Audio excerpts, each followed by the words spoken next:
Today, as you listen to this teaching by Pastors Ralph and Joanne Hone, we hope you'll enjoy it and learn some practical ways to walk into the awesome life God has for you. For more information and for more free teaching, visit our website, www.tapintothesource.com.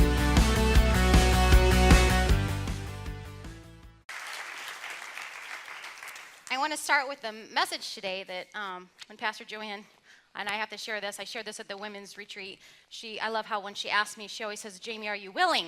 And so I always say, when you put it that way, yes, of course, I am willing. So when she asked me to speak, of course, the Holy Spirit dropped in my spirit about talking to you today about trust. And trust, the title of this message is Trust Without Limits.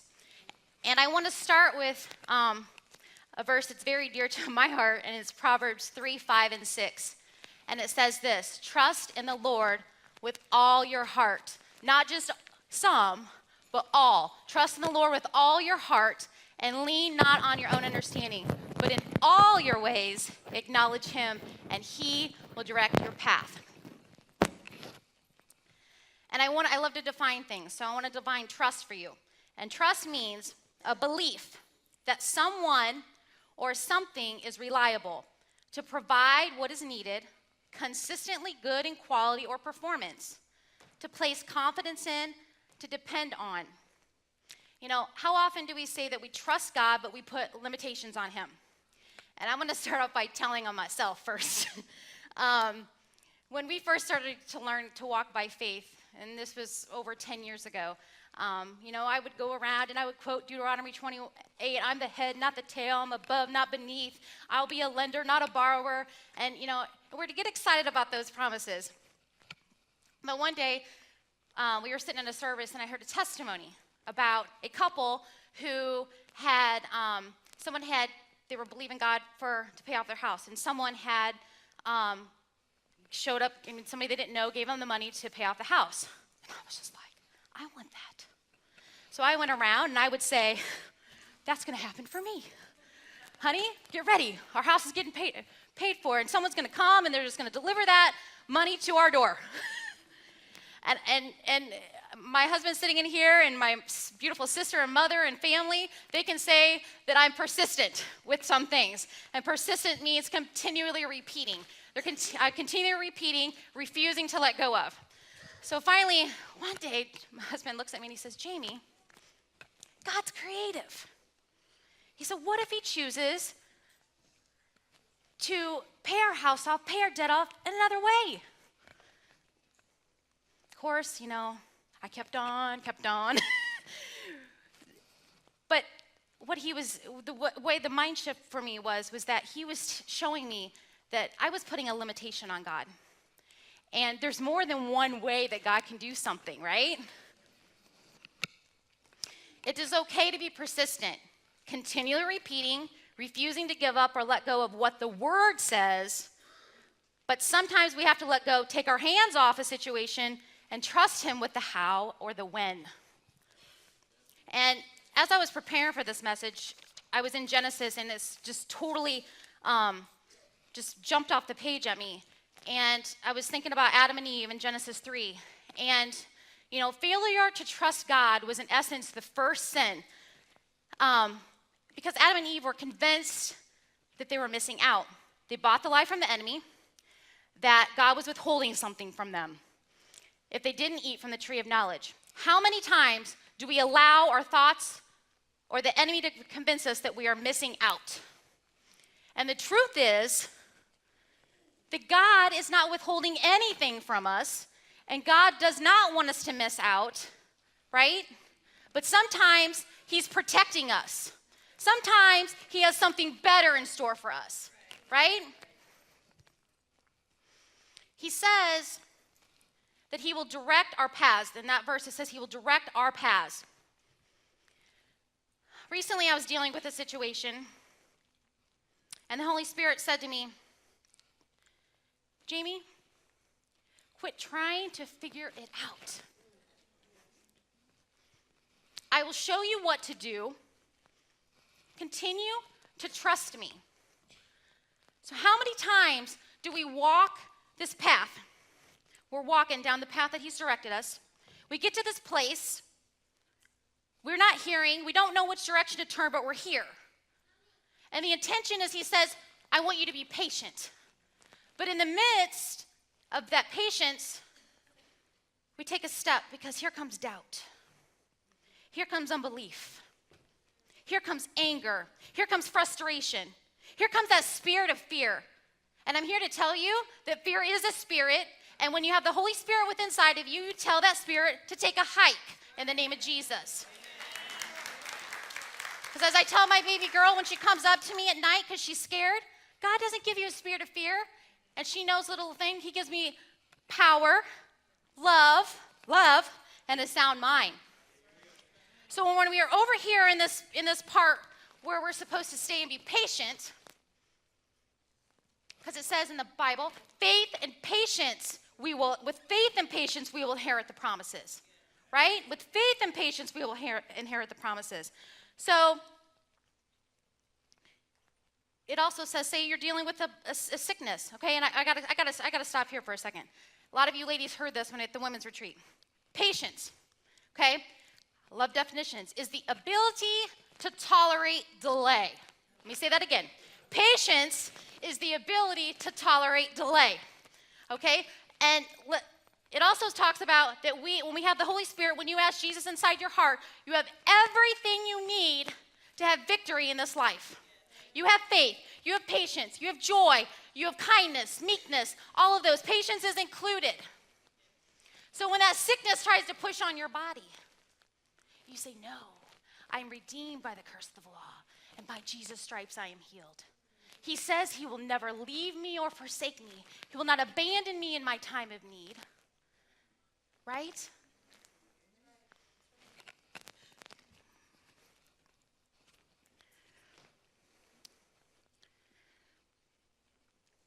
It says, you shall lay hands on the sick, and they shall recover.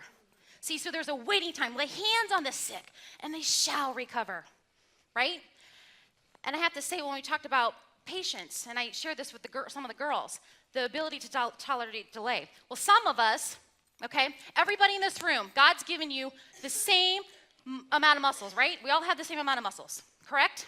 But some of us in this room exercise them a little more than others, right? So you have endurance, right? We have to exercise on our victory.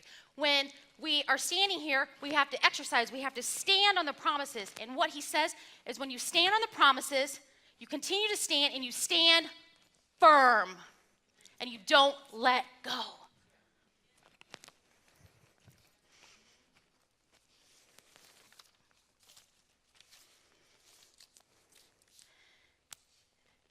Have some of you in here had dreams, and you wonder how long they would come to pass? There's things that God has shown me 10 years ago. Some of them I just started to see glimpses of them just about 2 years ago. There's something God showed me 2 years ago, and I haven't seen yet. There's things that God has shown me, and they've come to fulfillment, right? And I love the story of Joseph, and I'm going to paraphrase a lot of this story because it's 4 or 5 chapters long. But there's some points that I really want to drive home today. And Joseph is there's just a lot of things, great things to take from him. And so I'm going to start out with at the beginning of Joseph here. He says, Joseph was a dreamer.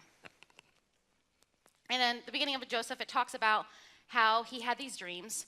And one of the dreams, he was binding sheaves in the field, and he told his brothers, by the way, I had this dream last night. And, my sheaf, there's 11, he had 11 brothers, and I was standing in the middle, and you were all bowing down to me. And then, oh, by the way, I had another dream, and that dream, the sun and the moon, and there were 11 stars, and they were all bowing down to me. Who knows that might make your brothers a little angry, right? A little angry, just a little bit. And I want to caution you guys, if you do have dreams, that's awesome. But sometimes dreams aren't meant to be shared. Why? Because somebody doesn't get too excited about some of your dreams, right? So you got to be careful who you say these dreams to. So Joseph, he's out, he's telling his brothers about his dreams. And it also talks about that Jacob loved him more than all of his other children. He gave him this beautiful multicolored coat. And one day he says, Joseph, I want you to go out, and I want you to, go out and take some stuff to your brothers. So he goes out and takes some stuff to his brothers, and afar off they see him, and they're like, oh, there's that dreamer. And they start, plotting what they could do, right? Start plotting. So they plot. This one brother stood up and said, you know what? We can't kill him. We can't kill him. He's Dad's favorite. Let's throw him in a pit. Okay, let's throw him in a pit. Let's, take that colored coat of his, and let's, rip it up and smear some goat's blood on it and tell Dad that he's gone. He was killed by a wild animal. So here comes a caravan of Ishmaelites, and they said, oh, we have a better idea. Let's sell him to those Ishmaelites over there. So sure enough, they sell the Ishmaelites, the caravan of Ishmaelites. They're on their way to Egypt. The Ishmaelites decide to sell Joseph to Potiphar, and Potiphar was one of Pharaoh's chief officers. And in Genesis 39, it says this, as a slave, but the Lord was with Joseph, and he, though a slave, was a successful and prosperous man, and he was in the house of his master the Egyptian. And his master saw that the Lord was with him, and that the Lord made all that he did to flourish, to succeed in his hand. So Joseph pleased Potiphar and found favor in his sight, and he served him, and his master made him supervisor over his whole house, and he put all that he had in his charge. Then the story goes on to say, Joseph was a very attractive man, and Potiphar's wife had eyes for him. And so one day, Joseph went into the house. There was no one else in there, and she tried to grab him, and because he refused to have adultery with him because he honored his master. But she gets a hold of part of his cloak as he runs. He runs out the door, and she lies, and of course tells Potiphar, hey, he tried to sleep with me. And the story goes on to say in Genesis 39, of course that didn't make Potiphar too happy. So it says, even as a prisoner, but the Lord was with Joseph and showed him mercy and loving kindness and gave him favor in the sight of the warden of the prison. And the warden of the prison committed to Joseph's care all the prisoners who were in the prison, and whatsoever was done there, he was in charge of it. The prison warden paid no attention to anything that was in Joseph's charge, for the Lord was with him and made whatever he did to prosper. So now, he's a slave. He was a slave. Now he's gone. Now he's in prison. And why is he in prison? The Pharaoh's chief butler and baker ends up in prison cell with him. And they have these dreams, and Joseph, being an interpreter of dreams, interprets those dreams, and he tells the chief baker, hey, you're going to be beheaded when you get out of here. Tells the chief butler, you're going to be restored to your position. So Joseph's like, hey, hello, when you get out, remember me. Remember that I've interpreted your dreams, remember me. And of course, the butler gets out, and do you think you remember Joseph? No. 2 years go by. Now, Pharaoh's had this dream. He calls all the wise men, he calls all the magicians, and nobody could interpret his dream. Nobody. And then the butler says, I remember this guy in prison. When you threw me in there, he interpreted my dream. It told me that I'd be restored to position. So, of course, the Pharaoh calls him out.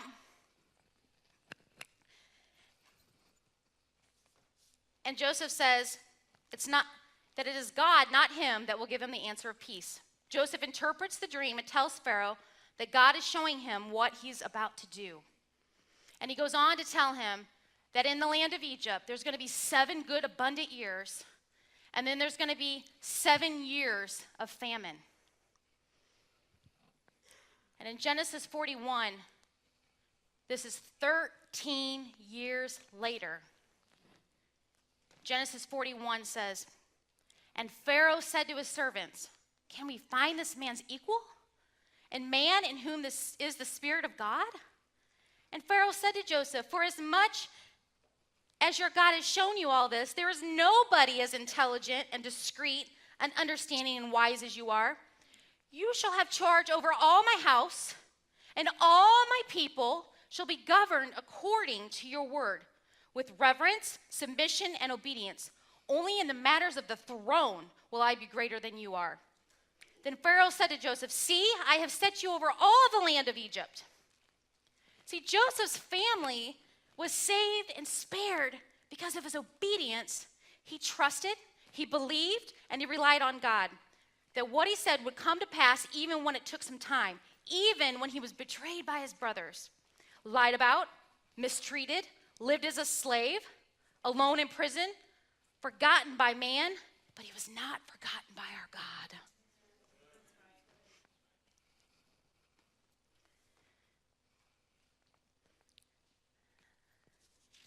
When I was preparing this, God, I've shared bits and pieces of our testimony in some of our women's conferences, little chunks of it. But God, our testimony, John and I's testimony, is a testimony of a journey of trust and learning to trust God. My husband, we lived up north in Illinois, and my husband worked for Caterpillar for 10 years, was very successful, was doing well. And one day he came home, and he just said, I feel like there's a change. And I laugh at that now because now the Lord has us in a church that our motto is, are you ready for change? And this girl, as my sister and my family can contest to, does not like change real well. But you know what? I've become to, embrace it. But it's been it's a fun journey. So he came home and he said this, and at the time my sister had moved down about 5 years previous. So we'd come down here, we vacationed, we began to love the place. And then, I felt like the Lord was saying the same thing to me. And so we put our house on the market, and it sold first week on the market for sale by owner. Everyone else, there was probably 4 houses in our cul-de-sac that was for sale too. It seemed like we all built at the same time. We all were Exodus at the same time. And they had realtors. They were trying to sell their houses, and nothing was going. And ours sold first week, put a sign out, house for sale by owner, and it sold. So we were like, okay, yeah. And so John had a couple calls by some companies down here. They flew him down. Everything seemed real positive. And then nothing. So we decided, you know what? We really felt in our spirit this is what we were supposed to do. We're going to just take a step of faith, and we're going to come down here. So we came down here renting a house like we are used to living, had money stored away, and we were just believing God that that job was coming. Well, recession had hit here down here. So we had spent 2 years eating, all of our money was being depleted. Finally, it got to a point after 2 years, we were getting down to the very end. And he had picked up small jobs, but nothing, maybe just to put some gas in our car and a little bit of food on the table. And I'd gotten a phone call, it was in November, and my grandma was, they said, hey, you and your sister need to come up. Your grandma only has a few months to live. So it was November time frame. Me and my sister flew up together and visited my grandma.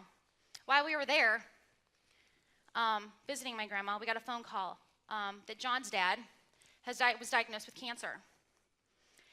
And so we were told that by the time I flew home, I was going to have to get on the plane with my family and come back up north because they were calling all the family home. We get up there, and our realtor at the time, our landlord, we had great favor with him. But through the last few months, things were getting tight. We were late payments. He knew he had kind of provided John a job for little bits of income, and he would do little things for him. He owned multiple properties all over. And But towards the end, he was just kind of like, you know what? I need someone that can be committed. I know I can get more money out of this house. I've been good to you guys. And so we were up in north, and I have to say, John's dad is now, to put this in there, that he went through 2 years of cancer, and he is cancer-free. He didn't lose a hair on his head. We laughed because he's got all these eyebrows, and we were like, you're going to lose some of those, and he never did, so that was kind of the family joke. But so we're in Illinois, and all the families together, and we get a phone call while we're in Illinois, and our landlord's saying, listen, I have somebody that is going to rent this house, and he's going to rent it for a lot more than you guys can pay, and I know you're about ready to go out. He said, I want you guys out in 7 days. Well, we're in Illinois, and we have a lot of house and a lot of not 20 years yet, but about 15 years of stuff that we've accumulated. And we're like, that is physically impossible. So as you can imagine, we were at our low. And to the point I remember even, my husband's not a crier, and I watched that man sob. And we got on a plane, headed home, and before we were at the airport, I have a great friend, and she looked at me and she said, Jamey, she said, God told me to give you this CD, and he told me to tell you to praise him. Well, who knows when all that stuff is coming on you, the last thing you feel like is praising him. I get on the plane,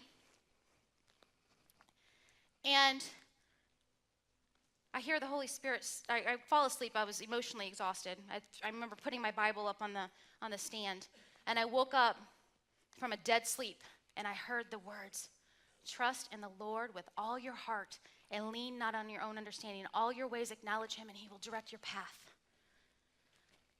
So we began this journey. Got home, took a couple days to put that CD in the CD player. I didn't want to. Finally, after a couple days, I'd praise. But let me tell you, by the end of the week, we were jumping up and down. We were running around the house. But through that week, God confirmed. I had a girlfriend who called, and she said, Jamey, do you have your house yet? Because, see, I was believing God was putting me into a house. Here I go being persistent again. I was like, I homeschool, and I have 4 children, and I need to be in a house. Like, there was no other options. And God showed us through that we weren't allowed to go live with family or anything like that. So I'm like, what's the other option? A house. So my girlfriend had called me, and she said, Jamey, do you have a house yet? And I said, no. And she's like, well, I have a word for you.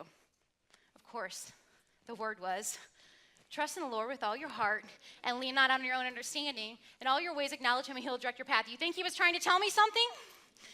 So by the end of that week, that Friday, I get a phone call. I had at the time was a client advocate for a local pregnancy center down here. And my director was awesome. And they kind of knew some of the situations that we were going through at the time. And she had a phone call, and I had other options of, hey, you can come stay with our family. We have 3 bedroom or an extra bedroom or 2. But I knew that wasn't, gave me peace. We had somewhere to go, but I just knew in my spirit that wasn't it. Get a phone call from my director, and this Friday, we had 7 days. This is Friday. We now had to move out on Saturday. That Friday, my director calls, and she says, well, Jamey, I have some options for you. 2 of them, there was no way that it could work by Saturday. But she said, I happened to go, and a girl that I had never, in 2 years of being there, ever worked with, she knew she had an extra condo or extra place to stay, and so she felt this overwhelming to go and ask her if that was available. Here it is now December, and so she went to her, and she said, yeah. She said, actually, I just prayed this morning for God to use me. So I talked to the director, and I'm just like, thank you so much. That's great. But I hang up the phone, and I'm like, he's putting me in a house. So, thank you. But by 5 o'clock that night, John's like, Jamey, we have got to go to the storage unit. People are coming to move our stuff tomorrow. We have to have a place to go. And I knew that I'm like, the house is coming. And he says, no, babe, we've got to go to the storage unit. So we go to the storage unit. We load everything in the storage unit. By this time, I'm bawling. And he looks at me and he says, honey, he flipped on the worship music. He says, we're going to praise him. But we praised him. Saturday morning, woke up, and every morning it seemed like God was just giving us a word after word after word after word, but not the word I wanted to hear sometimes. So I get up Saturday morning, and he says, in my quiet time, and I heard so loud in my spirit, Jamey, are you going to trust me even though it's not coming the way you want it to? Okay, Lord. We leave that day. We meet that Saturday. All of our stuff, we had God was so good. We moved that house in 4 hours. Met this lady at the condo. I took one footstep. It was right across the street from Siesta Key Beach. I took one step in that place. It had been completely remodeled. Actually, it was one of the owners of a big company here had remodeled the whole thing for their mother who never lived there. And I looked one step in there and I said, God, did you want me to take a vacation? And that 1 week there turned into 3 months. And I'm here to tell you that condo, December, January, February, it's Florida, it's Siesta Key. They said that it has never not rented out, never. And they rent that thing out for, I think it was like $5,000 a month. So from there, that 1 week turned into 3 months. I had prepared for Christmas. My kids, okay, you're not going to be used to Christmas like usual. My kids got so stinking blessed that Christmas. February came. John, like I said, was still doing a few things for our now ex-landlord. And he was working a home convention for him. And he showed up. And I happened to be the one that was standing there. And he came up to me. He said, Jamey, how's things going? They're going good. We've been in this condo. It was supposed to be a week. It's turned into 3 months. And he says, well, what's happening next? I said, I know. We're just trusting God. So we go from there to, he gives a phone call to John, and he says, hey, I've got this house. And, normally I rent it out for like $2,500 a month. And if you can promise to pay me, you can have it for $900 a month. Now, who knows that's a God deal? So, of course, we're thinking we can't promise him nothing. We don't have a job. We don't have any money. So we go. His parents have a 1-bedroom, 1 trailer. They were here. We're all laying in bed, or I should say in the living room, all 6 of us. Our daughter's looking at us. Our oldest daughter's looking at us going, I've not slept this close to you guys since I was like 2. And I looked at my husband, and I said, tomorrow, because I knew this wasn't God's best, I said, tomorrow, you're going to apply for every single thing online. We're going to sit down. We're going to do it. And we're going to that house on Saturday. He applies for the job. He gets the very first application he had put in. That's the job he got. He worked there, of course, way underpaid as far as when he came in, wasn't meeting our bills, but, hey, we were excited to have work. He goes in there, and 3 months later, our landlord says, okay, I'm going to jack your rent up. Okay, we don't have any means to pay you. He's like, all right. So I decided, you know what, I'm going to petition. We got down, and I said, okay, what do we need? We need a 35% increase. So I petitioned for a 35% increase. Who knows that on typical jobs, you don't get a 35% increase. You get about 3 to 5 per year. Well, within the end of that, 5-6 months, we had a 35% increase. God had fired, not God, but the president, of the owners of the company.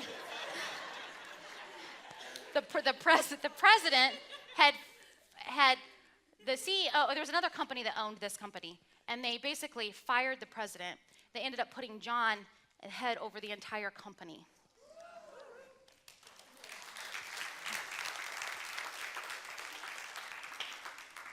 Of course, a few months later, we had bought a house now.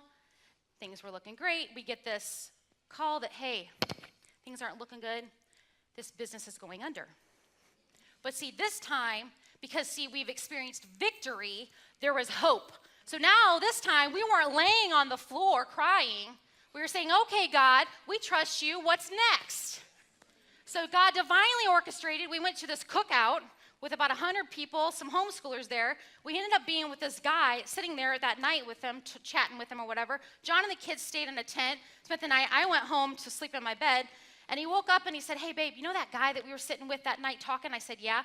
He said, well, I was up with the lady that was in charge of the whole thing, and he was talking. She knew a little bit of our situation and said, hey, what's going on? John began to tell her, and this guy that we talked to that night had come up, and he said, hey, we're looking for this same position at our company. Hands John the card. John comes home to me that day. He pulls it out of his pocket, and he said, hey, babe, this guy, they're looking for the same thing. He's the CEO of the company.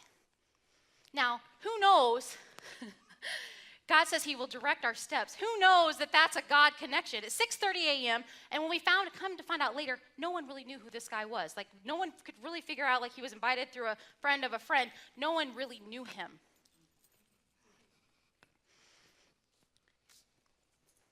So see, God wants us to trust him beyond our ability so he gets the glory. And I just want to share one last thing. And every time I read this, it just gets me really fired up. And it says this, this is in Daniel 3, King Nebuchadnezzar. And he had made an image of gold, a 90-foot by 90-foot image.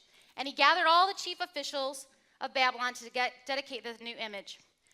He commanded all these officials that when they heard the sound of every kind of music, all the peoples, all the nations and languages should fall down and worship the golden image. If they don't, they'd be thrown in the fiery furnace. And some of the officers told King Nebuchadnezzar, hey, you know what, there's 3 Jewish boys over there, and every time that music is played, they're not bowing down, they're not worshiping. Ooh. King Nebuchadnezzar in Daniel 3:15 says this, if you do not worship, you shall be cast at once into the midst of a burning fiery furnace. And who is that God who can deliver you out of my hands? If our God, whom we serve, is able to deliver us from the burning fiery furnace, he will deliver us out of your hand, O king. Okay, I got to stop right there because first of all, some of you here know that God is able to do anything. But some of you in here do not know that he's willing. And I went back in Luke, and there's a chapter where it talks about this man with leprosy. And he fell down at Jesus' feet, and he said, I know you're able to heal me, but if you're willing, cleanse me. And Jesus looked at him, he put his hands on him, and he said, I am willing. Now leave and be made clean. And the leprosy left him. See, God is willing, and he is able to deliver us out of all of our troubles. In Daniel 18:19, it says this, Shadrach, Meshach, and Abednego say, but if not, let it be known to you, O king, that we will not serve your gods or worship the golden image which you have set up. Then Nebuchadnezzar was full of fury, and his facial expression was changed to antagonism, and against Shadrach, Meshach, and Abednego. Therefore, he commanded that furnace should be heated 7 times hotter than it was usually heated. The king commanded the strongest men in the army to throw them in. The furnace was so hot that it killed the men that placed Shadrach, Meshach, and Abednego in the furnace. But see, right in the midst of the fire, the angel of the Lord showed up, protected them, and freed them because they were bound. And in Daniel 3, it says this, then Nebuchadnezzar came near to the mouth of the burning fiery furnace and said, Shadrach, Meshach, and Abednego, you servants of the Most High God, come out and come here. Then Shadrach, Meshach, and Abednego came out from the midst of the fire. The king's counselors gathered around together and saw these men. The fire had no power upon their bodies. Not a hair on their head was singed. Their garments were not touched. And they came out not even smelling like smoke. Then Nebuchadnezzar said, blessed be the God of Shadrach, Meshach, and Abednego, who has sent his angel and delivered his servants who believed in, trusted in, and relied on him. See, some of you are going through some fiery situations. You're going through some situations, and I'm here to declare to you today that God is saying that even in the midst of your situation, that he is here, He is with you, and that you're going to come out of that situation not even burned and not even a smell of smoke upon your bodies.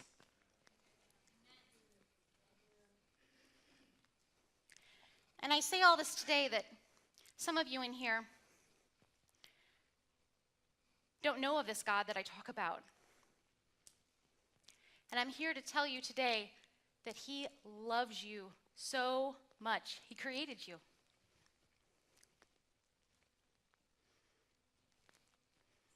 And he desires to have a relationship with you. And when I talked about Adam and Eve and that sin that came into the world through Adam and Eve, there was a separation, and there was sin, and there was death. But see, God sent his only son, Jesus. He sent his only son, Jesus, to reconcile us to the Father. And the Bible says that if we confess that Jesus is Lord and believe in our heart that God rose from the dead, that we shall be saved. So with everybody's head bowed and eyes closed, I just have to ask just to repeat after me. There's some of you who don't know him, and like I said, all you have to do is just receive him into your heart. I just want everybody to repeat after me. Say, I confess that Jesus is Lord. I believe that he died for me. He rose again on the third day. Come into my heart. Make it new. Change my life. Help me to follow your will for my life. I put all my trust in you. In Jesus' name.